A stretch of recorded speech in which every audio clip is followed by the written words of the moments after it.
Ahí está, ahora sí.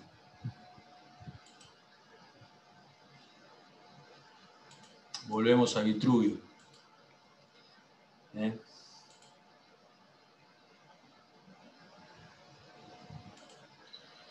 Bueno, después... avanzando rápidamente en el tiempo...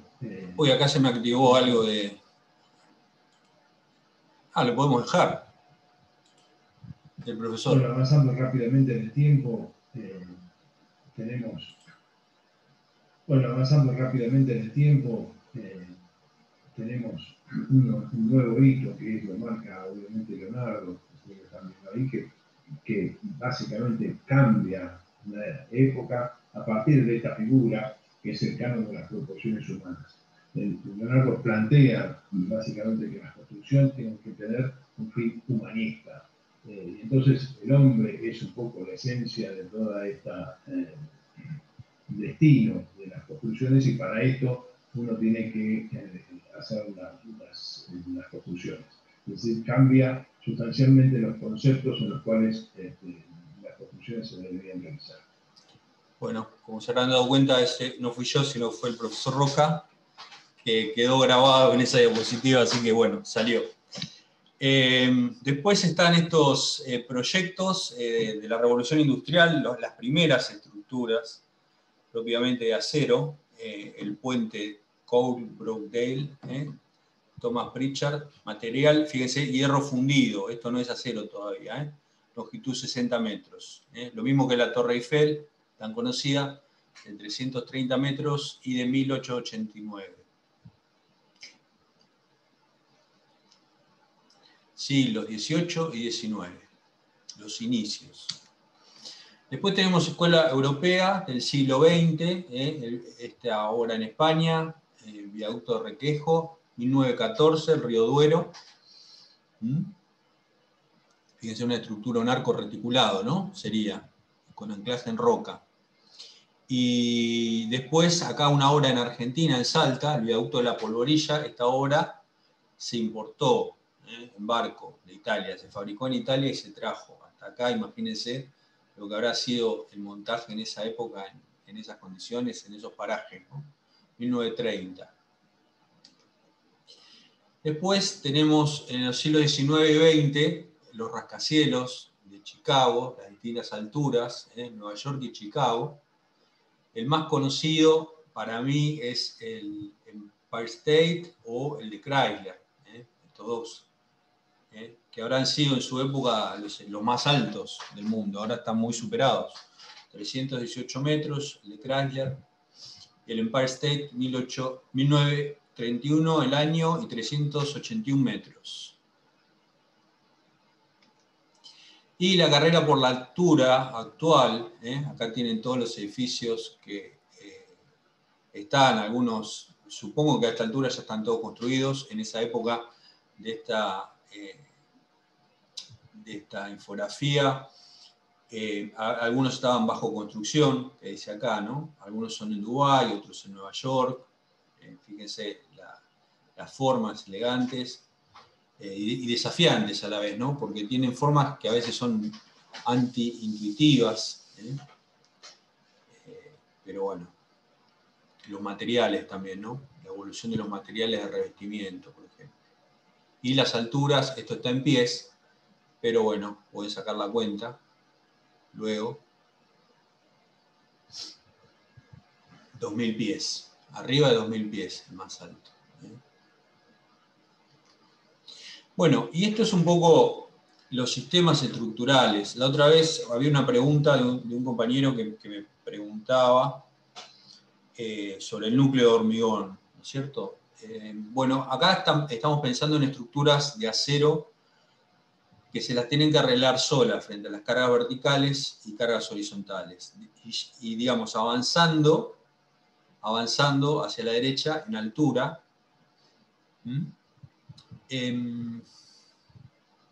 ¿Qué pasa? Nosotros cuando estamos en número de pisos, por ejemplo, acá estaríamos en 15, ¿no es cierto? Podemos tener prácticamente una estructura sin cruces de arrastramiento, con pórticos rígidos o semirrígidos. La diferencia es que los rígidos son menos deformables, ¿no es cierto? Pero las uniones rígidas frente a las semirrígidas son un poco más difíciles de realizar. Cuando nos vamos más en altura, bueno, ya tenemos que tener reticulados, que pueden ser de distintas formas, pueden ser en X, que son los más conocidos, las cruces de San Andrés, o en K, acá como están dibujados en mucho detalle parecen más tipo K, que dejan un poco más de espacio libre que los que son en X. Entonces, a medida que vamos avanzando, podemos tener un núcleo central reticulado, o si no, también podemos tener estos reticulados que van por un núcleo central, pero que se extienden hacia los lados, como para rigidizar un poco más, ¿no?, estas zonas. Después tenemos aporticamiento combinado con reticulados para corte, reticulados perimetrales y reticulados en voladizo. Y bueno, vamos también, si lo vemos en planta, podemos tener casos en que los reticulados estén en el interior o casos en que se ubiquen en la piel del edificio, en el exterior, ¿no es cierto? Son distintas modalidades, ¿no? Y podemos tener también conjuntos integrados que vayan por el exterior y por el interior. Todo depende un poco de la arquitectura. Y esta es solamente una idea, ¿no? Es una idea grosera de cómo, a medida que vamos avanzando en altura, bueno, hay distintas posibilidades de reticulado que hay que analizar, teniendo en cuenta la resistencia, las condiciones de servicio, de deformación y, por supuesto, la economía. Siempre, digamos, los reticulados conducen a estructuras más económicas, porque es una forma más eficiente de tomar las cargas horizontales que los pórticos rígidos, que a su vez llevan a grandes deformaciones. Y por supuesto acá también cabría la posibilidad de una estructura mixta, ¿no?, con hormigón. Bueno, un libro que está en la bibliografía, Razón y Ser de los tipos estructurales, un muy lindo libro para leer, a que le guste las estructuras, de lectura obligatoria prácticamente, no solamente abarca estructuras de acero. Y bueno, acá hay una frase: antes y por encima de todo cálculo está la idea moldeadora del material en forma resistente para cumplir su misión.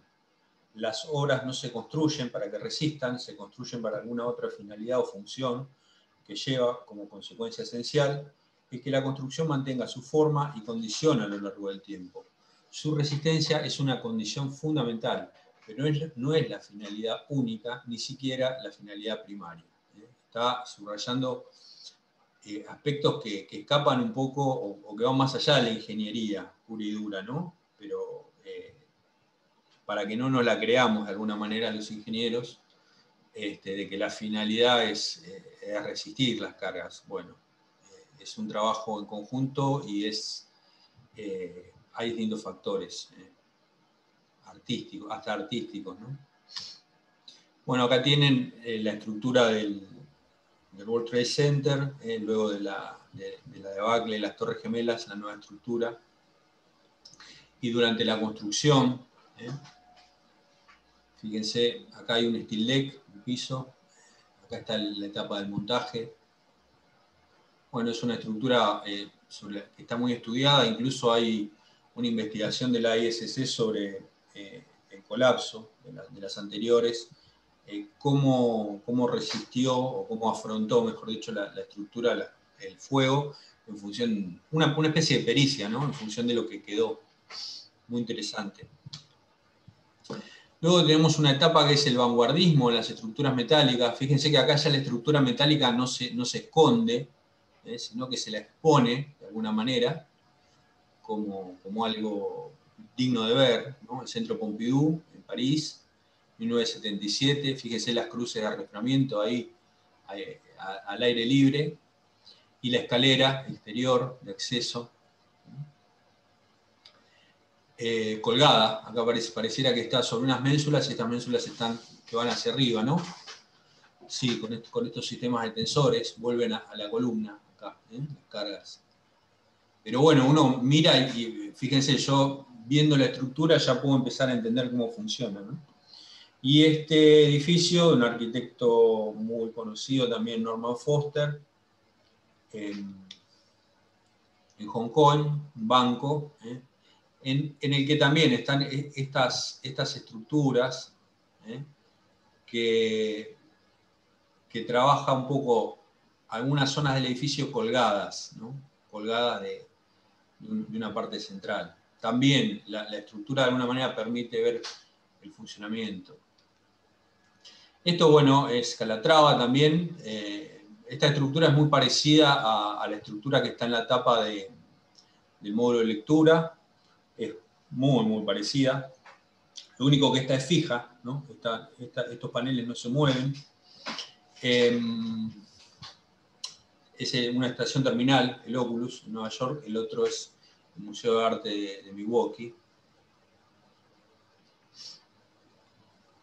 Pero bueno, ustedes ven, ¿no? Acá el componente arquitectónico, artístico, de alguna manera esto parece un pájaro, ¿no? Y acá otra obra de Calatrava inspirada en un torso humano, en un torso con una torsión.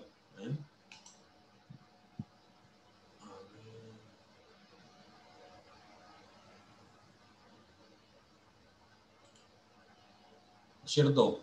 Una torsión, un torso humano, lleva a estas líneas fundamentales que dibuja el arquitecto, que después se plasman en este edificio tan interesante del 2005. Digamos, Calatrava siempre llama la atención con su diseño, ¿no? Bueno, para terminar tenemos aquí la torre de telecomunicaciones de Telefónica. Con esta obra Telefónica de España salió a vender su producto en su momento y lo vendió a muchos países de América y de Europa, la telefonía celular.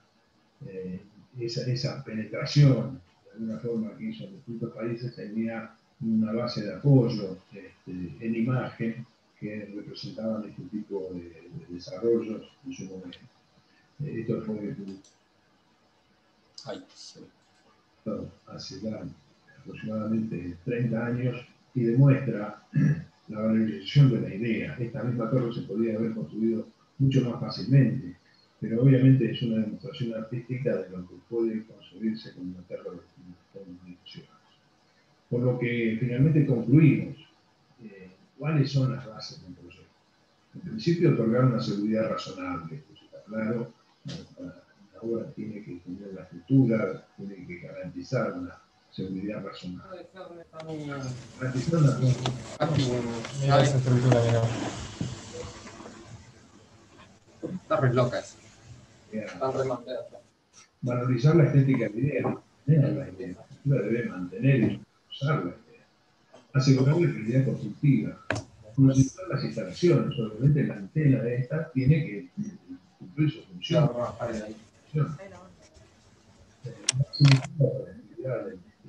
Optimizar la economía de la ejecución. Básicamente tenemos que hacer una obra que sea relativamente económica y de... La torre de telecomunicaciones telefónica. Yo estaba leyendo acá y pensando, ¿será telefónica? No sea económica, pero ha significado una imagen que le ha dado mucha cantidad de dinero respecto a la concepción y a la visita incluso de turistas para planificar este tipo de proyectos. Disminuir los tiempos de obra, facilitar los mantenimientos. Y volvemos a lo que dijo Vitruvio hace en el siglo VI. Las ideas en el diseño marcan estos tres pilares: la seguridad, la utilidad y la belleza. Estas son las tres cuestiones que tienen que tener el diseño. Con esto concluimos el capítulo de historia del diseño. Bueno, veamos el segundo capítulo. No, esto lo voy a seguir yo porque acá se me quedaron unos audios.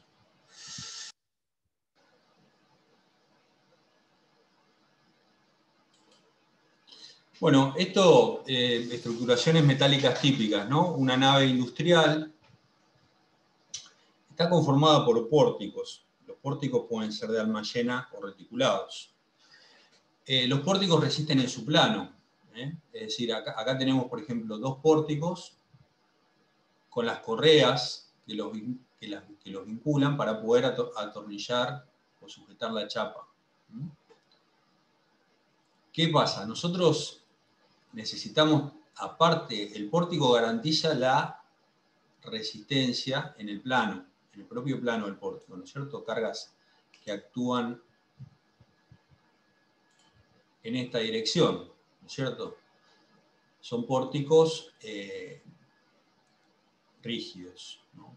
Frente a las cargas. Ahora, ¿qué pasa? Cuando actúan las cargas horizontales en la otra dirección, que pueden ser, por ejemplo, el puente grúa, o puede ser la misma carga de viento si no hubiera un puente grúa, nosotros disponemos arrastramientos,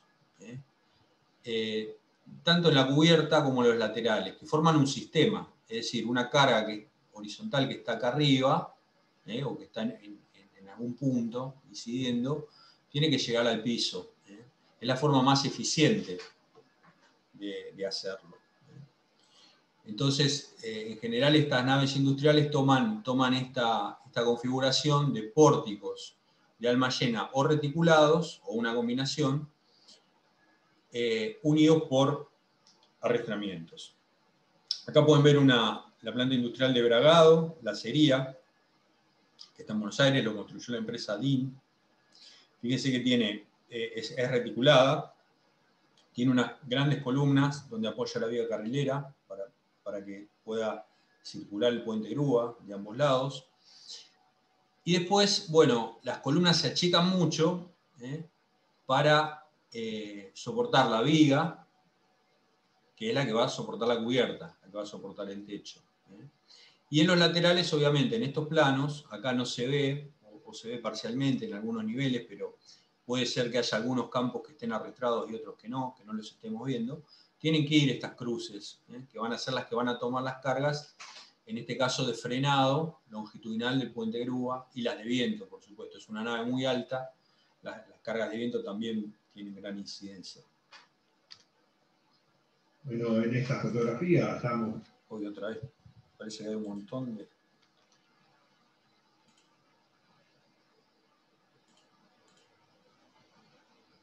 Estoy borrando los audios que me olvidé de borrar.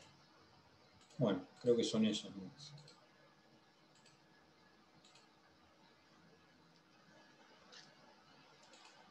Bueno, otra posibilidad muy difundida en la actualidad son los pórticos de alma llena de inercia variable. Cuando yo me recibí, estos pórticos hace 30 años, por decir algo, no estaban en uso habitual como es ahora, ¿no? Prácticamente cualquier empresa ahora construye con estos pórticos. Fíjense que nosotros acá esta sección doble T variable la fabricamos de acuerdo a la inercia que necesitamos. Entonces es la estructura más económica que podemos concebir en alma llena para estas luces y para este tipo de estructuras. Fíjense que luego están las correas, y este sería el frente, con las columnas de cerramiento de frente, y las correas de cierre lateral, para poner la chapa en los laterales. Acá se ven las cruces de arrastramiento de las que hablábamos antes, en estos laterales. Y acá se ve el nudo rígido, porque estas estructuras en general son biarticuladas, o sea que están articuladas acá en la base de ambos lados, y las cargas, los momentos, ¿se acuerdan que les dije que estas eran estructuras rígidas en su propio plano, estos pórticos? Entonces los momentos máximos van a estar ahí arriba, y van a disminuir a 0 en el apoyo, con gran ventaja para las fundaciones, que salen más económicas. Y este es un poco el detalle del nudo rígido, donde acá hay un rigizador, por ejemplo, y acá está la chapa de unión, para vincular columna y viga. Esto, bueno, ya los vamos a ver, incluso en el integrador este año tenemos pensado trabajar mucho con estas estructuras. Esta es otra estructura, también de alma llena, pero que tiene una disposición de vigas secundarias y vigas principales, claramente. Las vigas secundarias son estas que están acá, estas que están llegando a cierto intervalo, que por ahí son 4 o 5 metros, y la viga principal es esta que cruza toda la diapositiva, con columnas interiores mucho más chicas, porque solo van a tomar la carga vertical. Incluso, si no veo mal, muchas veces es muy usual que estas columnas sean de sección circular, porque solo van a tomar cargas axiales. Este es un polideportivo, acá en La Plata. Fíjense la arquitectura distinta, ¿no? Que tiene acá una variación de la geometría para exhibir un lucernario. Ya acá hay arquitectura, ¿no? Digamos. Nos puede gustar más o menos, pero se presenta, no es simplemente un galpón esto, ¿no? Y también vigas principales y vigas secundarias, en este caso reticuladas. Cerramientos, acá vidriados o el policarbonato. Y acá una obra también similar de uso deportivo, pero de más envergadura, construida para los Juegos Panamericanos. Esto es en Mar del Plata. Lo construyó la empresa Tisi. Es una empresa muy antigua, familiar, que tiene fama de construir muy prolijamente. Y esta sería la viga principal, ¿no? Esta viga que se ve acá, triangular. Y las vigas secundarias, bueno, está sugerido de alguna manera que van en esta dirección, apoyadas en esa viga. Esto permite, bueno, otra circulación acá abajo, ¿no? Porque esta viga no tiene tantas columnas que la sustenten. Bueno, esto es otra vez el edificio de la Nación, que ya lo vimos.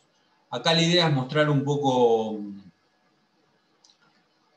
cómo los arriostramientos y las columnas pueden variar. Por ejemplo, acá en la planta inferior necesitamos un espacio libre, ¿no es cierto? Entonces las columnas no llegan hasta abajo, sino que podemos disponer acá una viga que tome esas cargas, y la modulación aquí abajo cambia. Después los arrastramientos, estos son arrastramientos en K, y un poco se ve también la planta del nivel 1.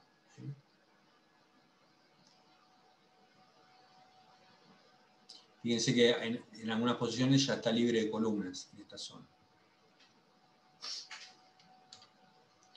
Esta fotografía vemos una estructuración TIC. De vuelta. Esta estructura ya la vimos, es el edificio de Virginia. A ver si puedo.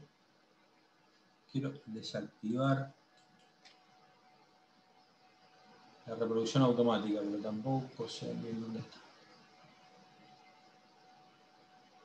Ahí hay una opción que dice reproducir narraciones. Acá en esta parte. Arriba, ahí lo desactivo. Bueno.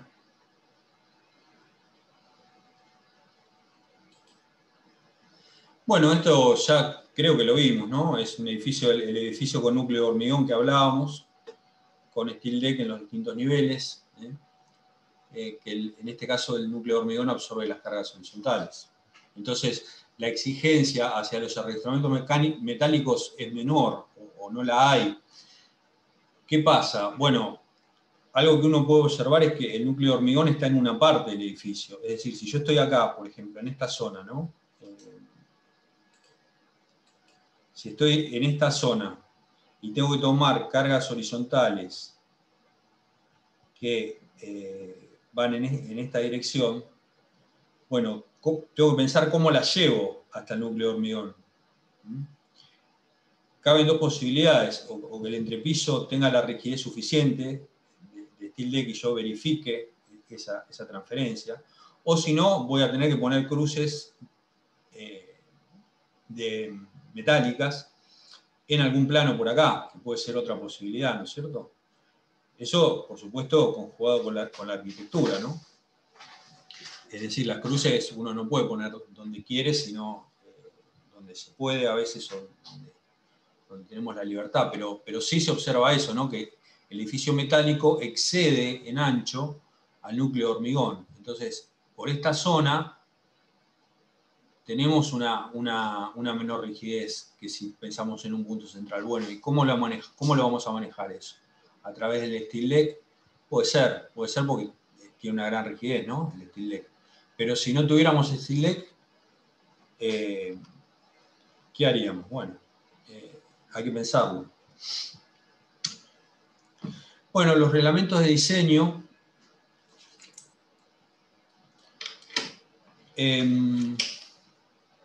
Esto está sacado del código de Hammurabi, que es del año 1700 a.C., ¿no?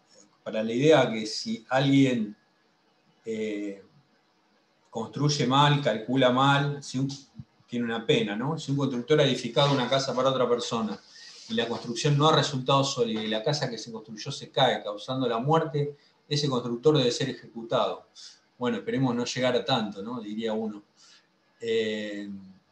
Pero esto para introducir la idea de que hay un reglamento y que se construye bajo reglamentos y bajo leyes y bajo responsabilidades, ¿no?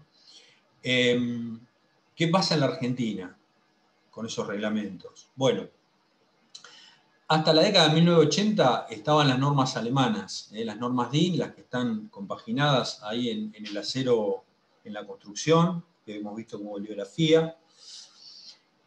Y ya a partir de 1980, el CIRSOC basado en esa norma, DIN, basado en la normativa europea, de 1980 al 2000. Ya en el año 2000, bueno, hay un giro conceptual y nos vamos a un CIRSOC que se basa en la normativa americana, desde 2005 en adelante, cuando fueron aprobadas. Las normas fueron aprobadas en el 2005, pero fueron tratadas durante muchos años. Hubo reuniones, difusión, comentarios, pero al fin y al cabo quedó bastante parecida a la norma americana AISC de 1999.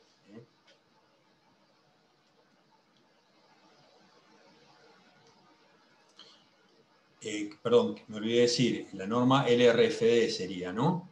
Que es una norma basada en factores de carga y resistencia, que es la norma que vamos a ver nosotros ahora, y vamos a ver la distinción respecto de las normas anteriores, de las del 80 y las anteriores al 80, que eran normas de tensiones admisibles. Es como, digamos, más que ser europea o americana la diferencia, es la concepción de la norma, la filosofía que está atrás. Bueno, los objetivos, lograr seguridad para la sociedad.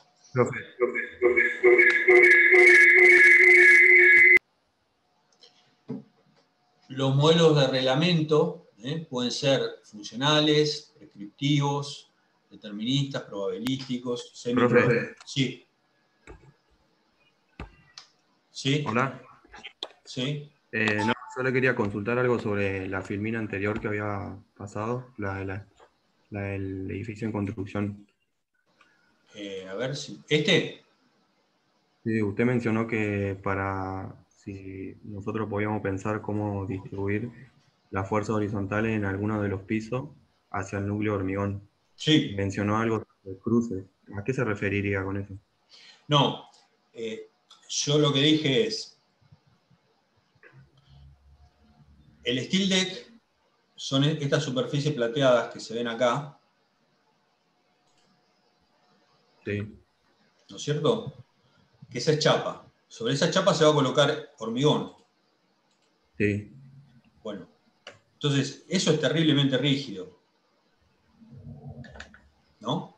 Entonces, podemos pensar que si yo pongo una carga acá, una carga horizontal, como son las de viento, por ejemplo, o las de sismo, esa placa va a girar como un rígido, como un cuerpo rígido, una vez que esté hormigonada, sin la posibilidad de pandear, y va a transferir con torsión la carga al núcleo de hormigón. ¿Sí?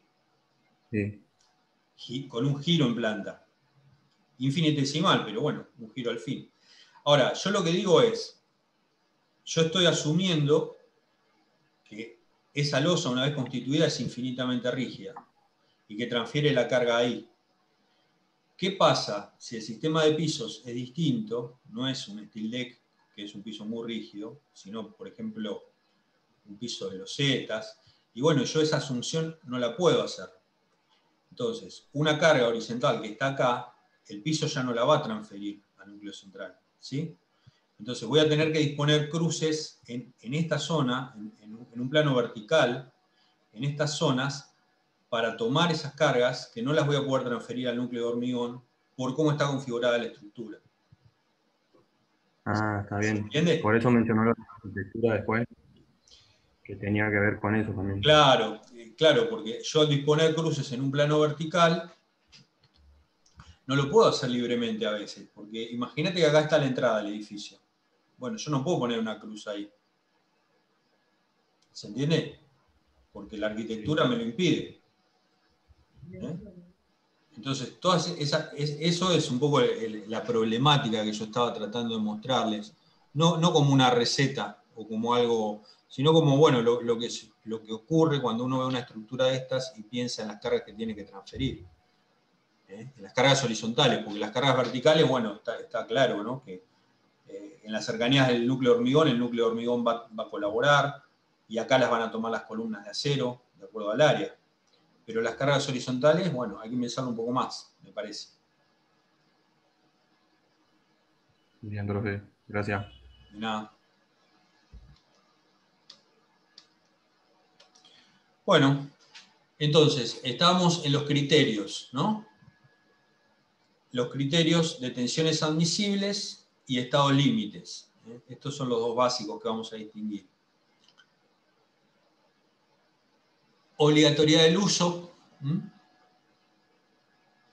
Puede haber distintos tipos. Hay reglamentos o parte de los reglamentos que tienen una condición de una recomendación, ¿no? O sea, no llega a ser prescriptivo, sino que, bueno, son recomendaciones para el proyectista.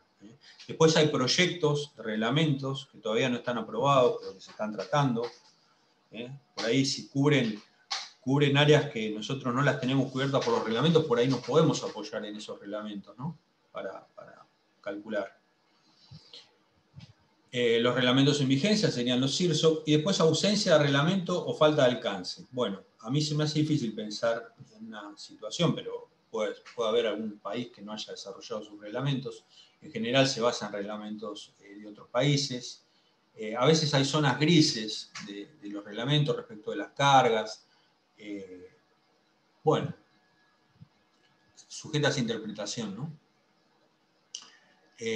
Hay que tratar de minimizar eso, esa falta de alcance. Bueno, la actividad profesional, proyecto estructural, dirección de obra, construcción de la estructura, asesoramiento especializado. Y después la responsabilidad profesional, firma habilitada, matriculación en el colegio profesional, la ética profesional y la acción de la justicia. La documentación técnica a desarrollar, planos y memoria de cálculo de la ingeniería básica.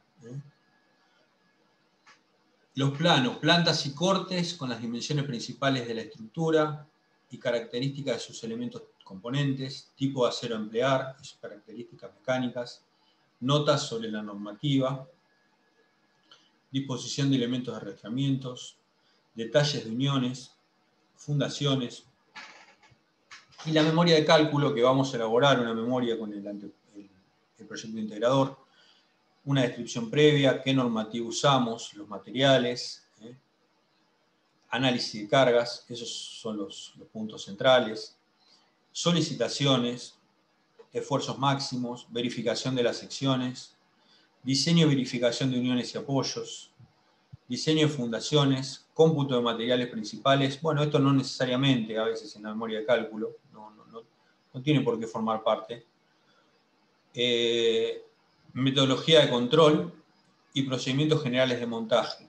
A veces algunos cálculos de montaje también. Y la ingeniería de detalle o de taller, ahora vamos a ver un plano, es el despiece de todos los elementos estructurales. Es decir, dos vigas que en la ingeniería básica son iguales, en la ingeniería de detalle no lo son, porque por ahí una tiene arrastramientos o tiene agujeros para vincularse con un elemento. Bueno, pequeñas variaciones que haya que dibujar las dos, ¿no? Y finalmente un despiece. La cantidad a ejecutar, por ejemplo, de cada viga, la numeración de cada elemento, detalles, resolución 1 en 1, 1 en 5, y listado de materiales, cómputos y presupuestos. Bulonería, consumibles, o sea, soldadura, electrodos, pintura. Este sería un plano de ingeniería básica, acá se ve la planta.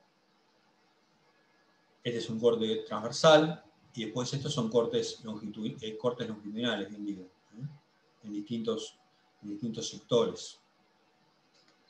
Sería lo básico de un plano de ingeniería básica, digamos. Y este es un plano de detalle. Fíjense que esto aparece como una barra en la ingeniería básica. Bueno, acá tiene qué perfil es, tiene las presillas individualizadas, si tiene algún agujero. Acá hay un detalle de cómo es este ángulo. Obviamente que esto hay que dibujar viga por viga y bueno, gran parte de la buena fabricación arranca en estos planos de detalle que estén elaborados por alguien que conozca del tema, ¿no? Supervisado por un ingeniero. Fíjense que acá el cordón, por ejemplo, tiene agujeros. Yo no sé si, no me queda claro si son agujeros para tomar, pareciera que son las presillas. Más presillas, elementos que vinculan, sí, a dos ángulos. Estos pueden ser dos ángulos, elementos que vinculan a... Estos son dos ángulos de 80, ven que acá está indicado. Y estas son las presillas que lo van vinculando cada tanto para darles continuidad. Bueno, vamos a hacer una pausa de 5 o 10 minutos, 5 minutos, y seguimos.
Bueno, vamos a proseguir. No sé si hay preguntas.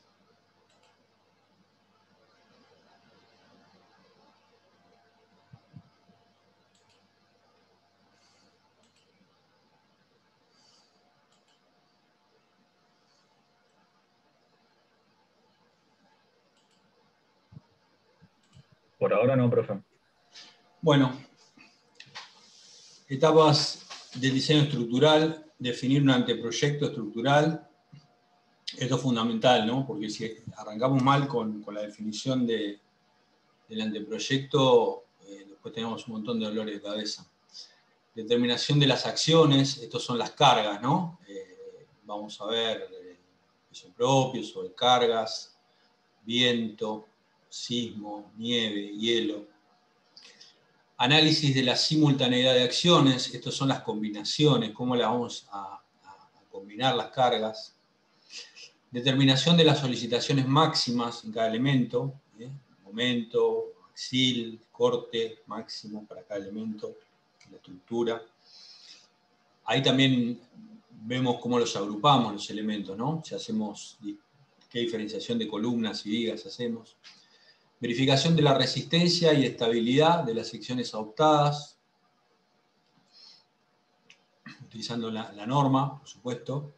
Verificación de las deformaciones o condiciones de servicio, ¿no? de los elementos que estén dentro de los admisibles. Diseño de uniones y apoyos en las estructuras metálicas, muy importante. Listado de materiales, cómputo y presupuesto. La documentación gráfica, los planos y las especificaciones técnicas. Fíjense que es un proceso iterativo, ¿no? Porque tenemos un modelo estructural, tenemos un modelo de carga y tenemos modelos de resistencia. Entonces, con eso vamos hacia el análisis estructural y comparamos la respuesta versus la resistencia, ¿no? O las acciones versus la resistencia. Si cumple, bueno, terminamos. Y si es económica, ¿no? Si no cumple, tenemos que volver a realizar el diseño, realimentamos, volvemos a realizar el análisis. Entonces, es un proceso iterativo, de verificación de alguna manera, ¿no? Bueno, y acá tenemos el costo de la estructura y el costo de las consecuencias de la falla, que agrupados dan el costo total. Si nosotros quisiéramos eliminar el costo de las consecuencias de la falla, nos iríamos a una estructura muy, muy cara, ¿no? Entonces, bueno, hay que buscar el óptimo, factor de seguridad óptimo, para que sea compatible con los costos.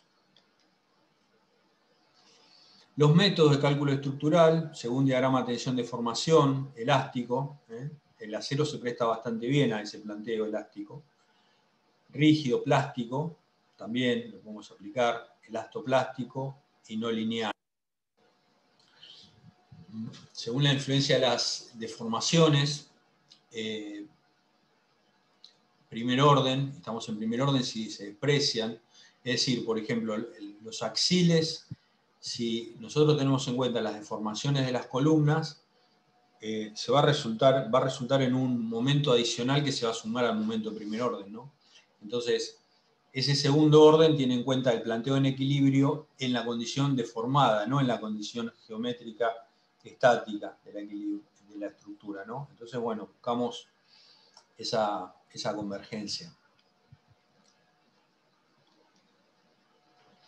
El comportamiento de la estructura, bueno, tenemos el más básico, digamos, es el comportamiento lineal, que es este que está acá.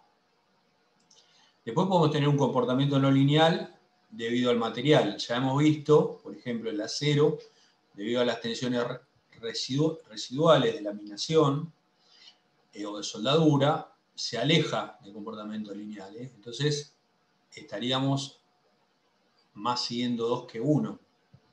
Después tendríamos un no lineal por cambio de la geometría, que era un poco lo que estábamos mencionando.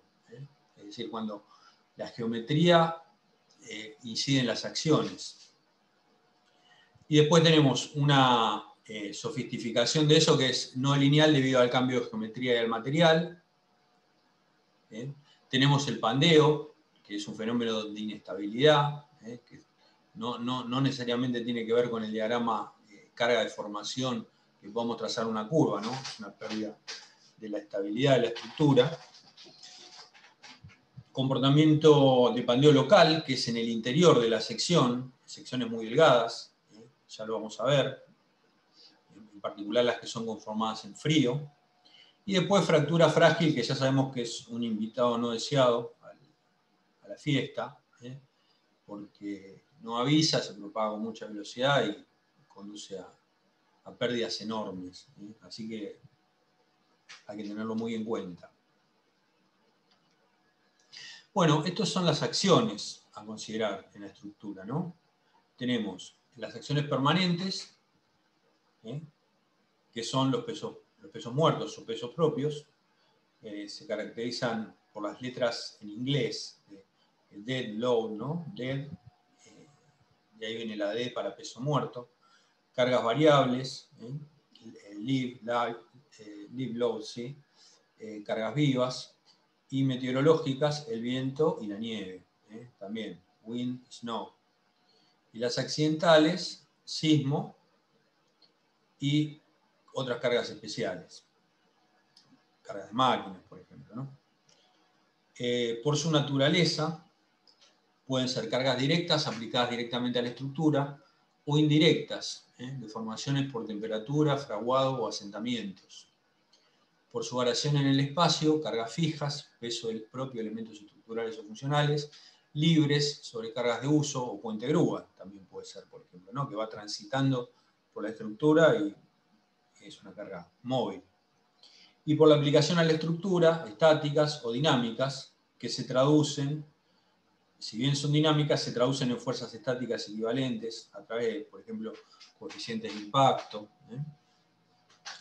Solamente las cargas de peso propio son de precisa determinación cuando se cuenta con un proyecto completo. Para las cargas variables es necesario un análisis probabilístico de ocurrencia, determinándose los valores característicos. Por ejemplo, bueno, la sobrecarga de cubierta, que no está acá, pero es LR, ¿no?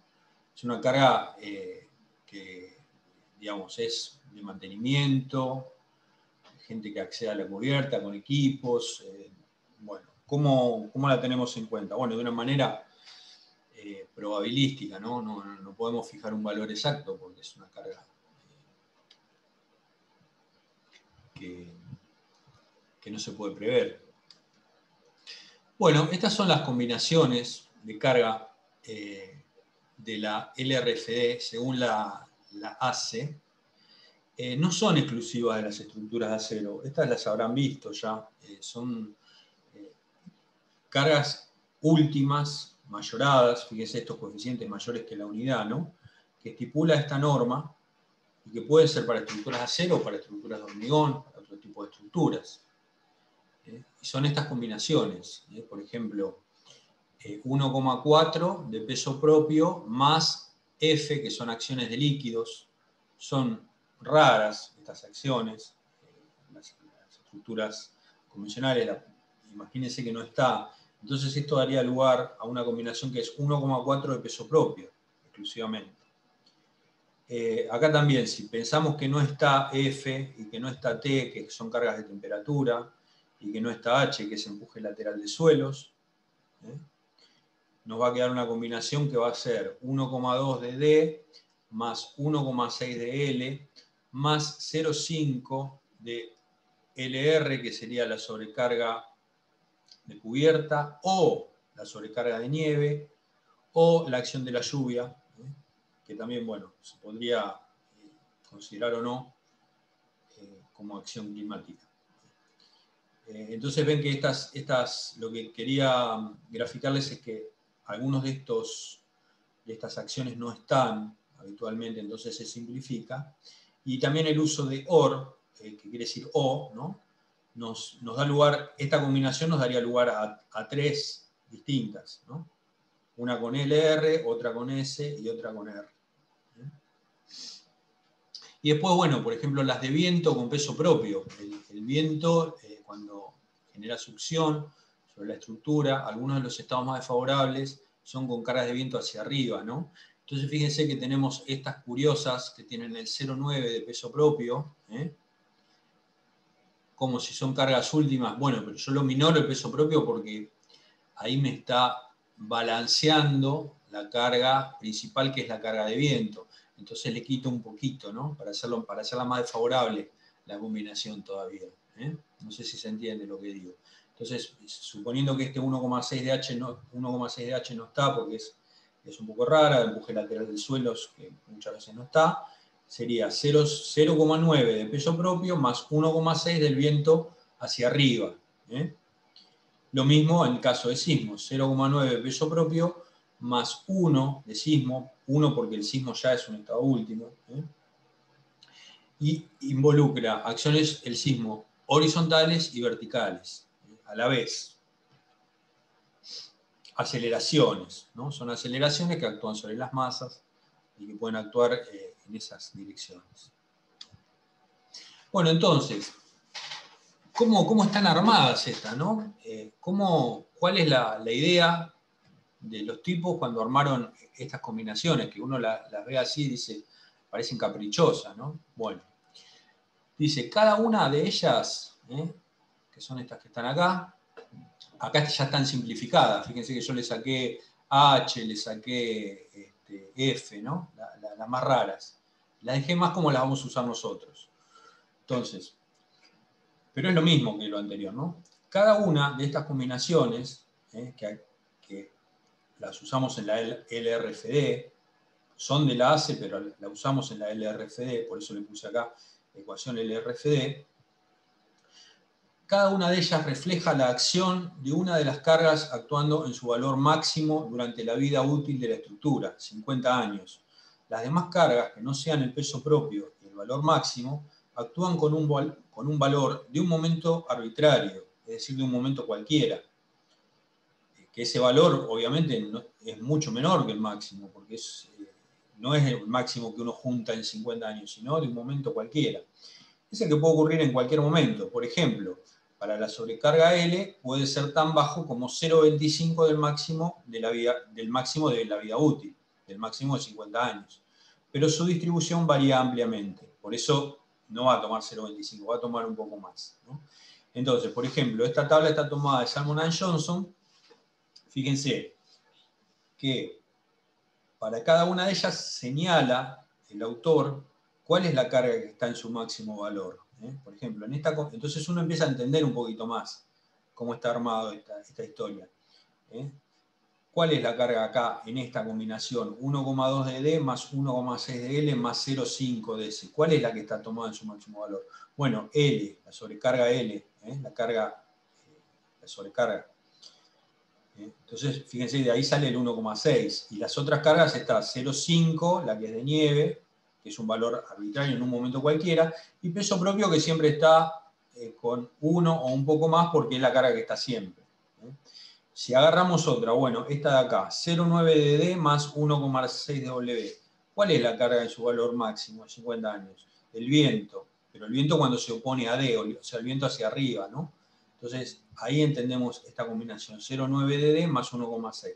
Entonces, por turno, cada una de estas combinaciones va tomando un máximo, ¿sí? Un máximo y unas cargas que acompañan. La de peso propio con un coeficiente de la unidad o mayor de la unidad, y las otras cargas con coeficientes de un valor arbitrario, de cualquier momento del tiempo, teniendo en cuenta que también su distribución, ¿no? Porque si la distribución varía ampliamente, eso por ahí lleva a un coeficiente que crece un poco, como es el caso del viento, por ejemplo, fíjense 0,8, ¿no?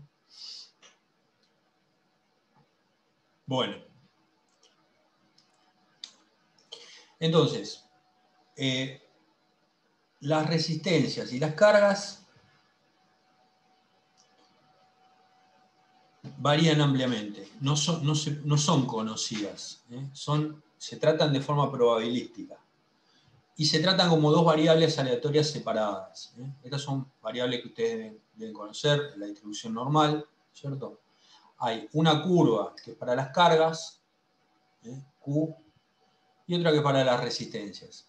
Y cada una va por su lado. Cada curva tiene su variabilidad. ¿Y por qué decimos que son variables? Que yo no puedo fijar un valor para la resistencia y un valor para la carga. Bueno, por ejemplo, las acciones, ¿no? Puede haber efectos medioambientales extraordinarios, puede haber cambios de destinos de una estructura, hoy puede tener un destino y mañana puede tener otro. Puede haber una estimación poco conservativa de las acciones, o puede haber cambios en los procesos constructivos. Y las resistencias, ¿por qué son variables? Porque tenemos imperfecciones geométricas, que no las tenemos previstas, o no las podemos meter en los cálculos. Tensiones residuales, que también surgen del proceso de laminación. Es un poco, uno puede pensar cómo son, pero no las puede fijar con exactitud. Variabilidad de la resistencia al material. Es un material, depende con qué lo compare uno, ¿no? Pero si lo compara con la madera es bastante uniforme, pero así todo tiene una variabilidad. Defectos en el proceso constructivo, ya hemos visto algunos. Fisura, por ejemplo, va a haber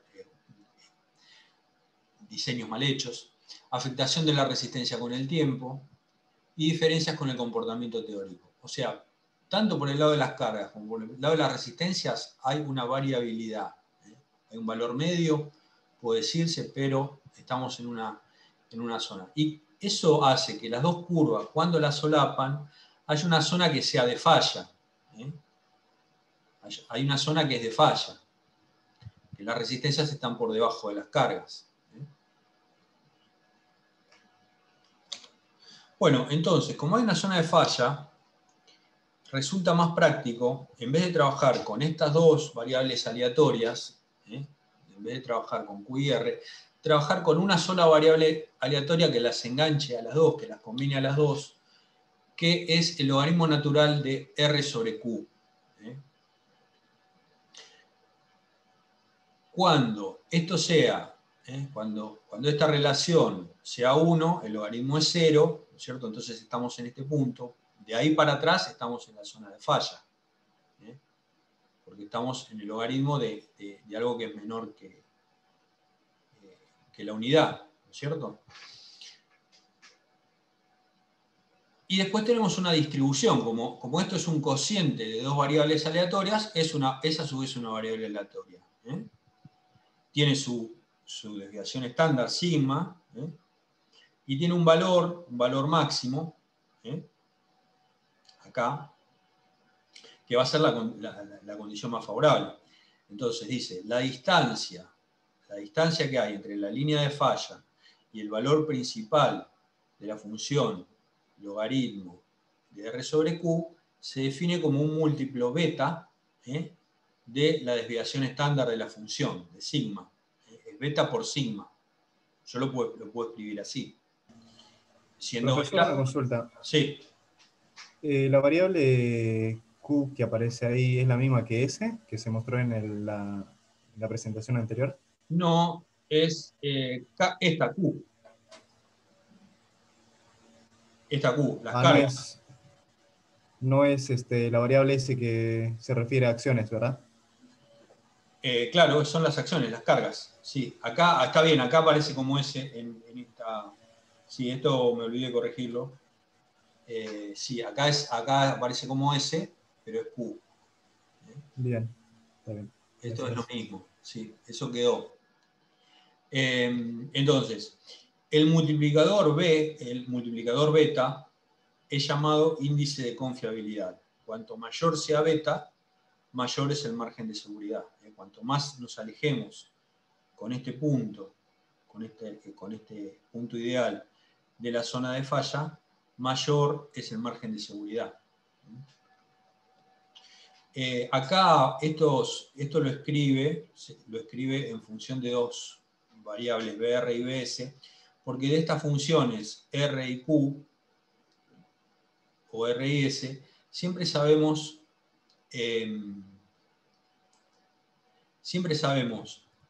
o es más fácil conocer el valor medio y la desviación estándar, y es más difícil saber la forma exacta de la curva. Por eso puesto de esta manera, beta, digamos, es más preciso. Como el logaritmo de el valor medio, ¿no?, del cociente, divido esta raíz que está en función de los valores medios y las desviaciones. Bueno, esto está tomado de Trolia, también este tema lo pueden ir leyendo de ahí. Explica un poco lo mismo, ¿no? Pero va un poco más allá, porque dice que beta no es el mismo para todos los elementos, ¿eh?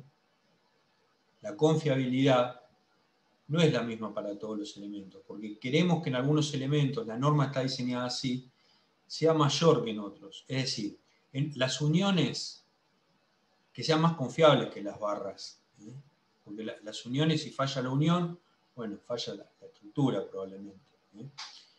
En cambio, si falla una barra, por ahí puede haber una distribución de esfuerzos, ¿eh? Entonces, en uniones la confiabilidad que se busca, que buscó la norma, es 4,5, en barras es 3.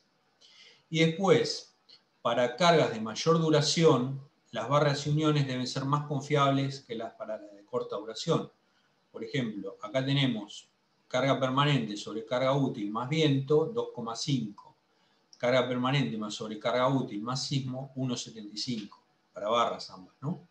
Bueno, se supone, acá en esta pareciera que está la suposición de que viento es de mayor duración que el sismo, lo cual creo que es cierto. Esto, bueno, acá les aparece la otra norma americana de tensiones admisibles en el texto, pero esto quiere decir que contra qué se contrastó, ¿no? Cuando se elaboró la norma, había un montón de resultados que venían de la norma anterior. Entonces, estamos usando el método LRFD. Se está hablando de la confiabilidad. Los datos que se contaba eran de la norma anterior, de la ASD, ¿no es cierto? Entonces, por eso es que aquí aparece mencionada. Índices de confiabilidad obtenidos por la aplicación de la ASD para distintos elementos. Y sobre ellos se fijaron los índices de confiabilidad de la LRFD, que son estos que están acá. Bueno, y después, ¿qué falta? Nosotros vimos los factores de carga, ¿no? Los factores de carga son los que mayoran las cargas. Voy a volver un poquito, estos de acá, ¿no? Estos de acá. Factores de carga, amplifican las cargas, ¿eh? Faltan los factores de resistencia, que son los que minoran las resistencias, ¿eh? Para colocarnos del lado de la seguridad. Bueno, entonces, ¿cómo se hizo el reglamento? Usando las combinaciones de carga factorizadas dadas por la ACE, las que vimos recién, la ISC calibra las especificaciones LRFD para que sean consistentes con la experiencia pasada, es decir, de la ASD, y de esa manera fija los valores de los factores de resistencia Φ, que van a minorar las resistencias, para que se alcancen las confiabilidades planteadas que veíamos antes, de 3, 2,5, etc. Entonces, por ejemplo, ¿no? Calibró los factores de carga de la siguiente manera. Para miembros a tracción, la resistencia la vamos a afectar por 0,9 para estado de fluencia y 0,75 para rotura. Esto lo vamos a ver bien en detalle cuando veamos tracción. Y lo mismo para cada estado. Miembros a compresión, el factor de carga 0,85, factor de resistencia, perdón, 0,85. Calculamos una resistencia y la disminuimos en un 15%. Vigas, 0,9 para flexión y 0,9 para corte. Soldaduras es el mismo que el tipo de acción, tracción, corte, etc. Y para los bulones, 0,75, menos todavía. Bueno, acá hay una falla de un puente.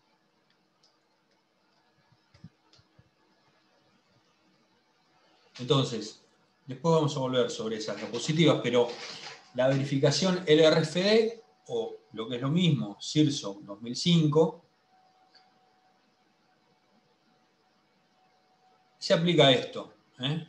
Es decir, la resistencia requerida, estas son las solicitaciones mayoradas que vimos de la ACE, con todos los factores mayores que la unidad, tiro las cargas para arriba, digamos, tiene que ser superadas por las resistencias de diseño que se obtienen como las resistencias nominales minoradas por los coeficientes phi, ¿sí? Entonces, amplificamos los estados, las normas de estado límite lo que hacen es amplificar las cargas y disminuir las resistencias. Todo en el sentido de obtener una confiabilidad específica, bien especificada para cada tipo de elemento. ¿Cuáles son los estados límites de rotura? Fluencia, rotura o colapso, inestabilidad, pandeo sería, y fatiga. Y los estados límites de servicio, que también hay que chequear, son desplazamientos, deformaciones y vibraciones. Esto que está acá es el formato de verificación para los estados límites de rotura. Y ahora vamos a ver los de servicio.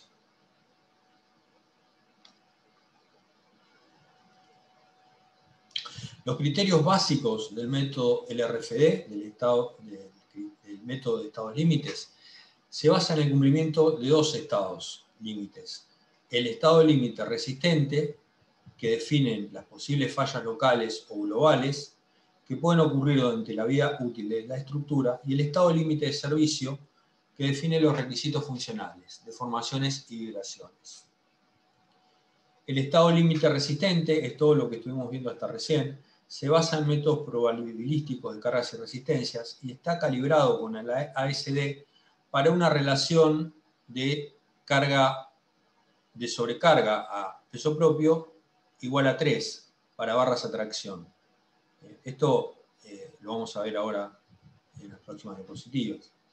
Pero no se puede decir que sea para que haya una relación fija, ¿no? Es para algunos casos, hay que tomarlo con pinzas. Impone valores del índice de confiabilidad beta de las conexiones, como vimos, mayores que para los miembros, y mayor para cargas de mayor duración que para las de menor duración.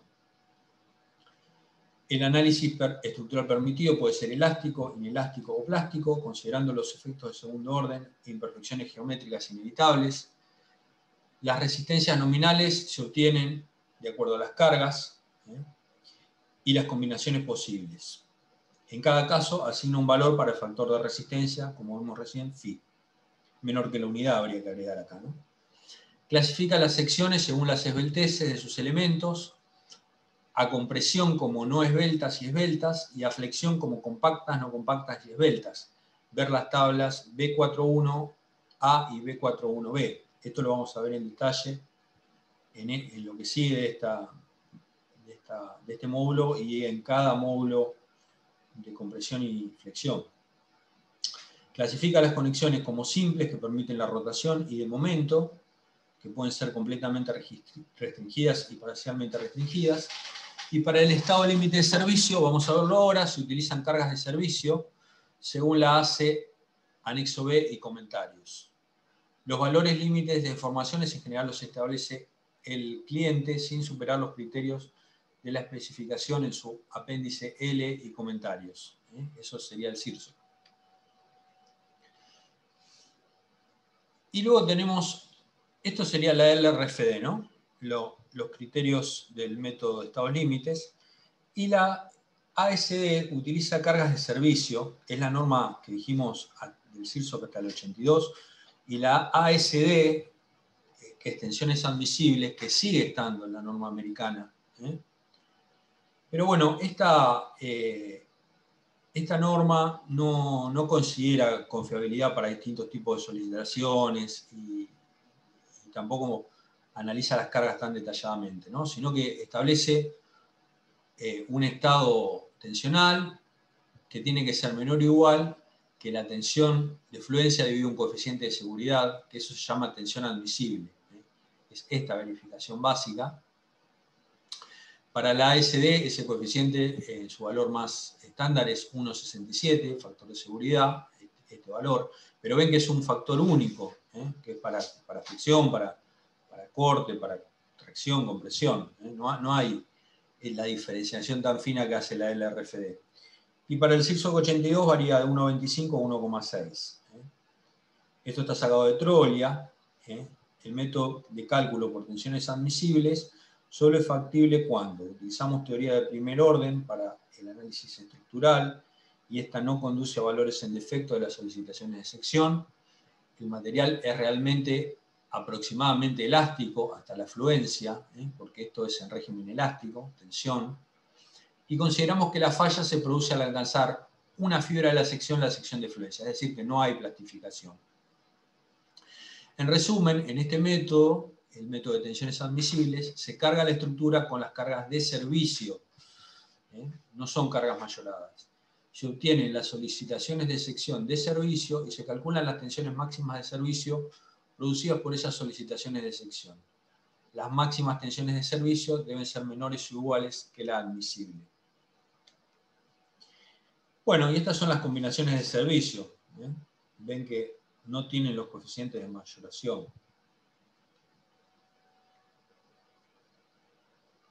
Estas combinaciones se usan para dimensionar en la norma ASD o para verificar condiciones de servicio bajo la norma LRFD, es decir, no para verificar resistencia, sino para verificar deformaciones, vibraciones, todos los fenómenos asociados a las condiciones de servicio. Bueno, y acá por último, para terminar, hay una comparación de LRFD y ASD para un miembro a tracción. Esto está sacado del Salmon & Johnson. Entonces, si yo tengo que calcular en LRFD una barra que está sometida a tracción por acción del peso propio y de la sobrecarga.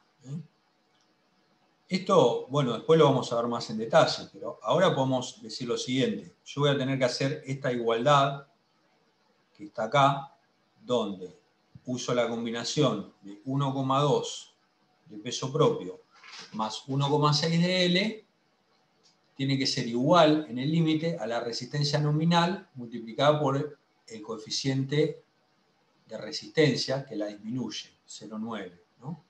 Entonces, para la LRFD puedo despejar la resistencia nominal que me da esto que está acá, pasando el 0,9 dividiendo.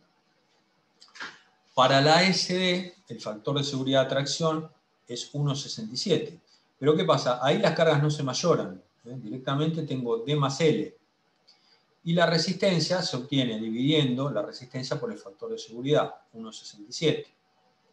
Entonces, puedo despejar cómo sería la resistencia nominal en función de las cargas para la ASD.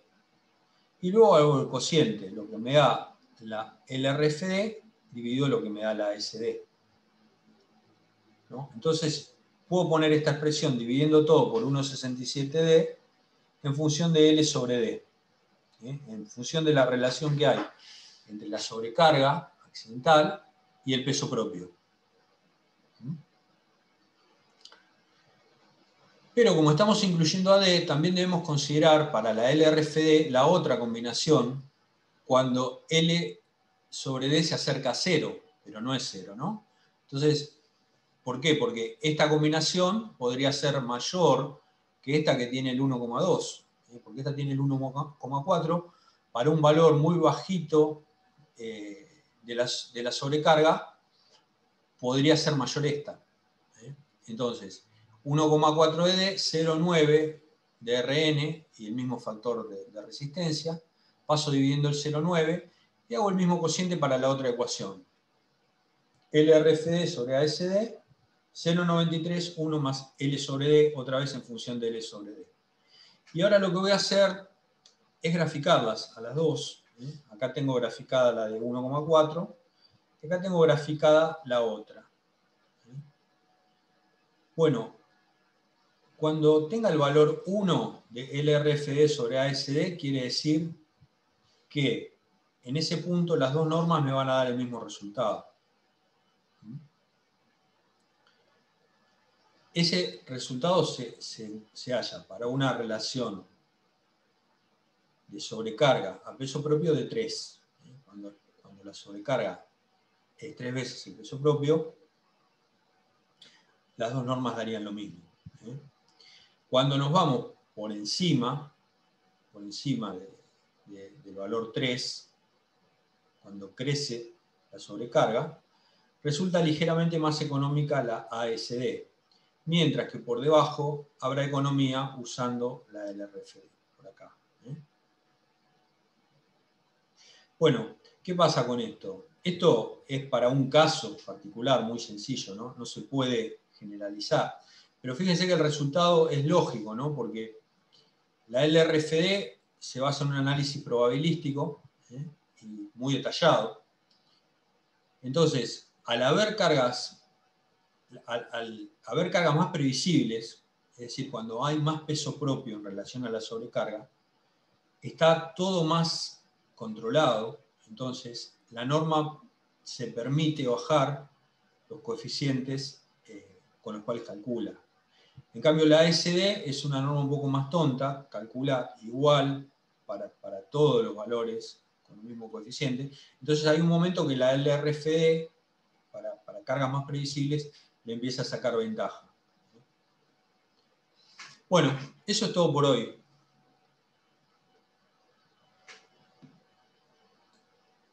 Porque después empiezan otros temas. Yo este último punto se los quería incluir como para hacer una comparativa, ¿no? Muy sencilla de cómo calculan las dos normas. Muy sencilla pero válida al fin, ¿no? Lo encontré ahí en el Salmon y me pareció que estaba bueno ponerlo. Bueno, ¿tienen preguntas, comentarios?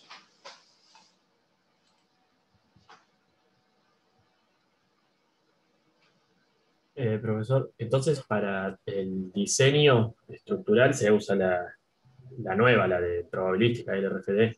Sí, nosotros vamos a usar la LRFD. Lo que pasa que la ASD, yo la quiero mencionar porque vos entrás, por ejemplo, en las guías de diseño o en la misma norma, la norma AISC, hoy por hoy tiene las dos a la par, ¿no? Te va explicando cómo es para una y para la otra. Nosotros vamos a usar la LRFD. Y la norma nacional, CIRSOC, aprobada en el 2005, está basada en la LRFD.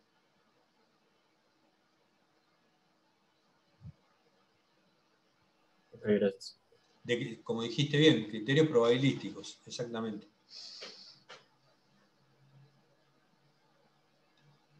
¿Hay alguna otra pregunta? ¿Algún otro comentario?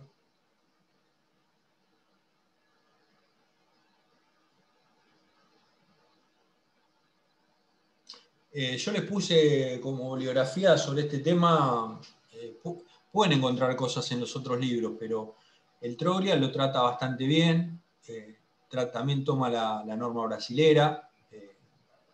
Ustedes dicen, ¿qué vamos a hacer con la norma brasilera? Bueno, no es tan raro que un ingeniero de acá vaya a trabajar a Brasil, o que una empresa brasilera venga con un cálculo acá a Argentina hecho bajo la norma brasilera. Y las dos están inspiradas en la norma americana, o sea que no son tan distintas. Y Troglia lo bueno que tiene es que él pone un poco comparativamente las dos, ¿no? Y eso siempre está bueno, porque es alguien que se puso a pensar, ¿no? Y a sacar conclusiones que nos ahorran tiempo. La norma nacional, CIRSOC, tiene partes que están tomadas del Eurocódigo, de secciones compuestas, columnas reticuladas, por ejemplo. ¿Por qué los tomó el Eurocódigo?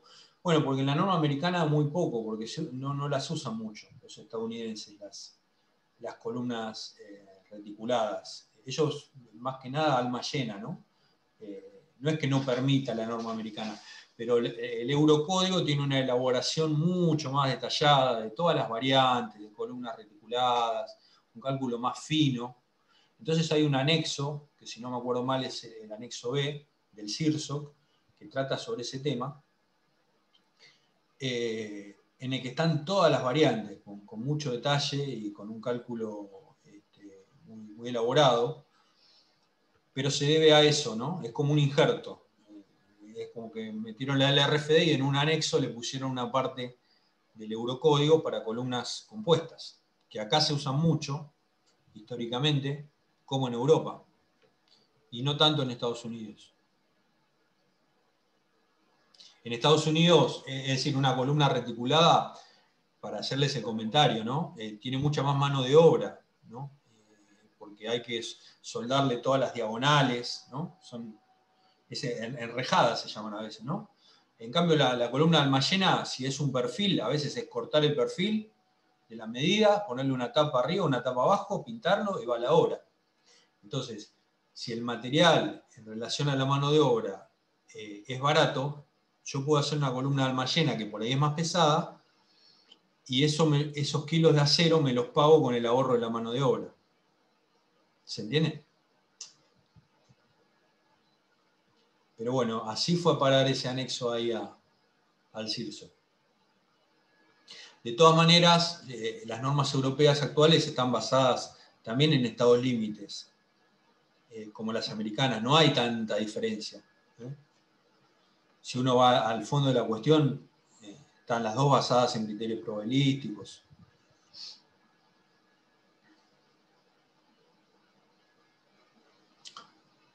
Bueno, si no hay más preguntas. ¿Cómo andás, Carlos? ¿Qué tal, Nico? No te quería interrumpir. Ya anoté los 3 o 4 valientes que prendieron la camarita. No, muy bien, muy bien. Así que se agradece. El resto, la verdad que es muy compañero. Incluyéndome, ¿no? Bueno. Acá estoy. No es tan grave. Uy, está sucia. Bueno, no va a querer andar. Bueno, si nadie tiene ninguna consulta, ya ahí Santiago pasó un link para los suyos y Sí, yo voy les a pasé poner los míos por mail. El mío también. ¿Cómo? Que voy a poner el mío ahora en el chat. No sé si hay alumnos míos que estén en comisiones conmigo. Sí, ahí estaba viendo que se estaba armando algunos alumnos que no tienen comisión, que ya les adelanto que van a terminar estando con vos. Bueno. Carlos. Así que a los que todavía no tienen comisión y están buscando compañeros, en principio júntense con Carlos y cuando tengan definida la comisión de una cantidad de alumnos adecuado, me lo mandan y yo lo incorporo a la planilla, ¿sí? Y recuerden que la forma de buscar compañeros es, si ustedes tienen un grupo de WhatsApp, lo hacen por ahí, y si no, en el Moodle hay un foro donde ustedes pueden dejar sus datos y ir entrando y encontrarse con compañeros que estén en sus condiciones, ¿sí? Porque me pasa que me escriben a mí pidiéndome que les arme un grupo y la verdad que yo no conozco a la gente. Bueno, chicos, nos separamos en comisiones entonces. Bueno. Nos vemos, Carlos. Los míos se pueden quedar acá si quieren. Aprovechemos que... Claro. Aprovechen que... No sé si hay alumnos míos acá. Hasta luego, profesor. Chao, gracias. Hasta luego, hasta luego. Chao. Hasta luego. Chao, gracias. Chao, hasta luego. Chao, hasta luego. Hasta luego.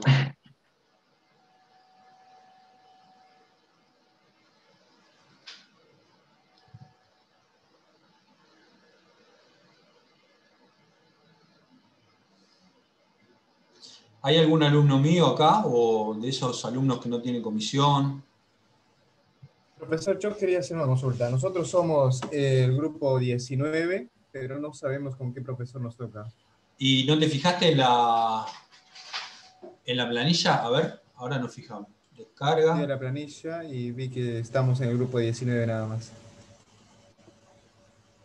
En la cátedra. Esperá que la estoy abriendo, a ver. Bueno. 19, acá está con Meseri. Bien. ¿Cómo me digo los alumnos, a ver si estoy diciendo bien.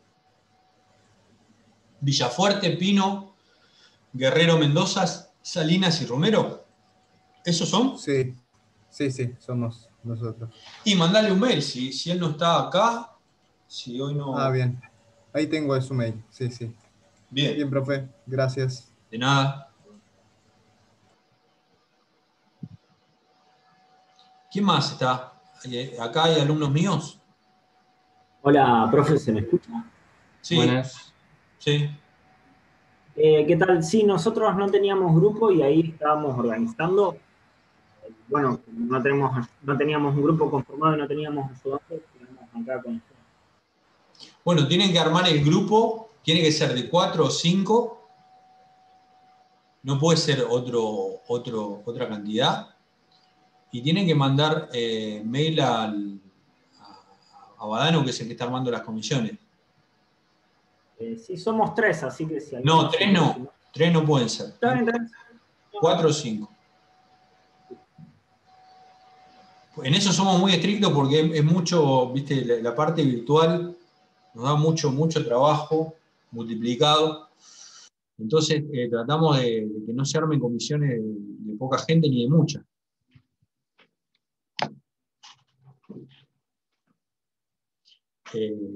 Pero bueno, yo te diría que armen la comisión y la próxima, bueno, ya vemos el trabajo integrador. Vamos a trabajar, este año se lo vamos a asignar nosotros, el integrador, sobre la base de... No, quédate con la cámara prendida. Sí, pues. Sí, mejor. Así ahí veo una cara humana.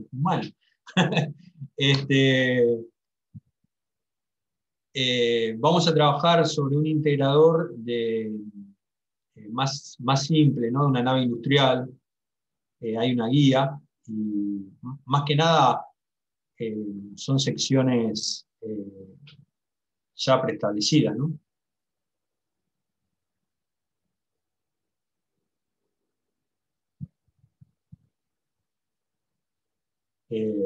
A ver si puedo compartir.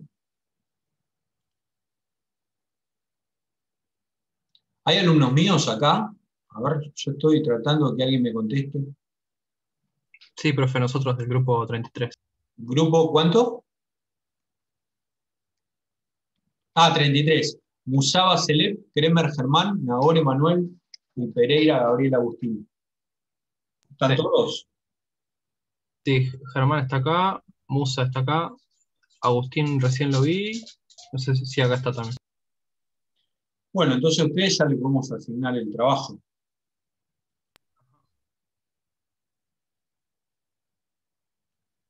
Solo lo tengo que encontrar acá, a ver.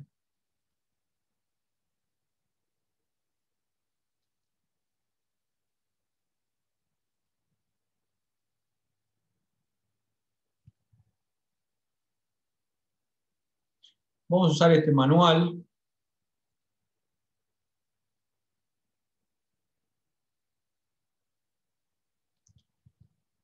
Que tiene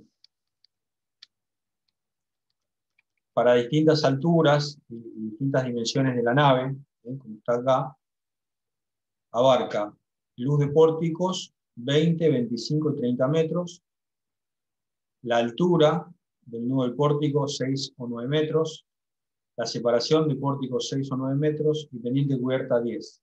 Así que yo les voy a dar un caso de estos, ¿sí? Y también tiene distintos tipos de exposición. Entonces, acá ya está el predimensionado. ¿Sí? De acuerdo al caso que les toque,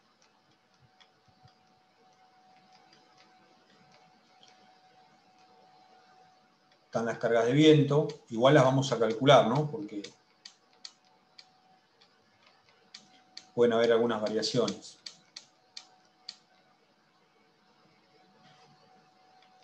Y acá está el predimensionado, ¿ven? De acuerdo a la luz y de acuerdo a las velocidades, el perfil que da. Entonces, lo que vamos a hacer va a ser una verificación de esto, de estas secciones, y después vamos a dimensionar algunos elementos que no están en esta guía, que son las columnas de frente, los aplastamientos, los anclajes, las uniones. ¿Sí?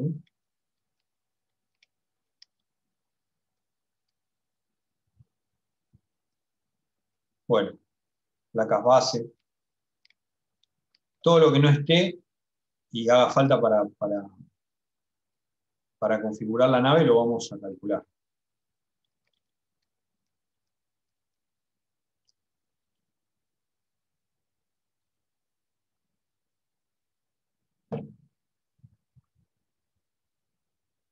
Ignacio, ¿estás vos? Sí, acá estoy. Está Ignacio, que es ayudante alumno, que va a colaborar conmigo.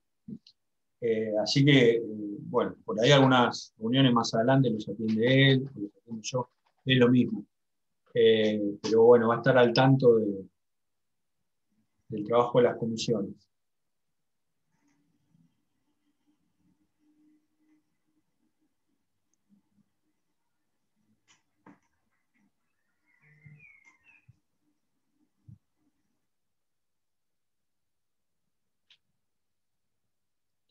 Profe, ¿ese manual que mostraste está subido en la página de la cátedra? No, pero lo vamos a subir, o si no lo mando acá. A ver. Profe, perdón, una consulta. Mi comisión no está en la lista que puso las comisiones en la página. No sabemos con quién estamos, no nos mandaron mail ni nada. Y mandamos a principio, antes de que arranque la cursada, habíamos mandado la comisión. ¿Y por qué no le mandás un mail a Nicolás, que se te está mandando? Sí, ahí le mandamos. Yo pensé que capaz que los tenías a mano las comisiones. No, ¿lo maneja él eso? Sí, yo las tengo a mano, pero si vos no tenés un número ni nada, ¿tenés un número de comisión? No, por eso no sabemos. Yo tengo No, comisiones desde la 1 hasta la 33. Yo no sé porque no aparecemos en ningún grupo en ¿Cómo la es tu nombre? página. Rodríguez Antonella, Rolón, María Luján, Barros Andrea. Somos 4. A ver.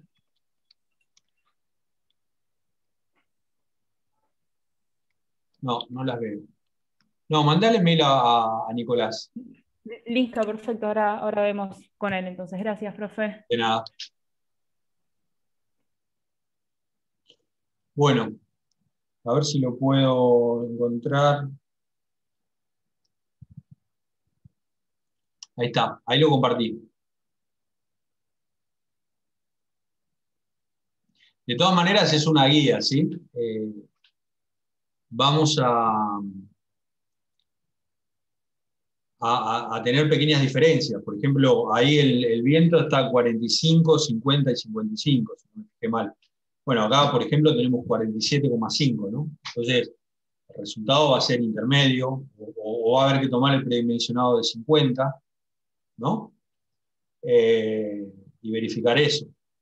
Y después teníamos pensado por ahí agregar algún puente de grúa o alguna sobrecarga como para hacer alguna verificación un poquito diferente.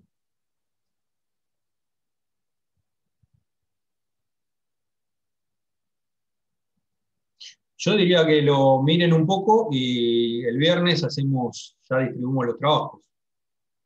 Que ya estén todas las comisiones. Se quedan como hoy después de la teoría y lo vemos.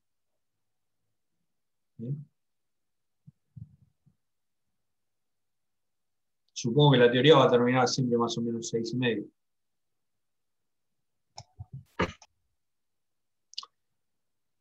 ¿Algún comentario, alguna pregunta, alguna inquietud?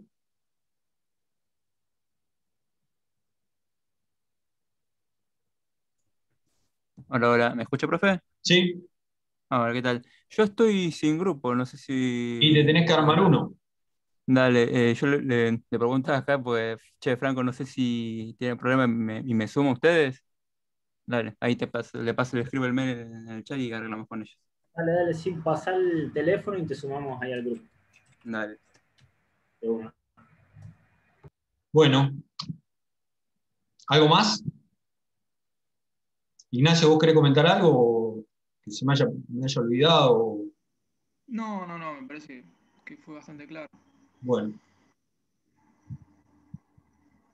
Bueno, les mando saludos a todos y nos vemos el viernes, después de la teoría. Hasta el viernes. Dale. Buenas Gracias. semanas. Chau. Hasta luego. Chao, hasta luego.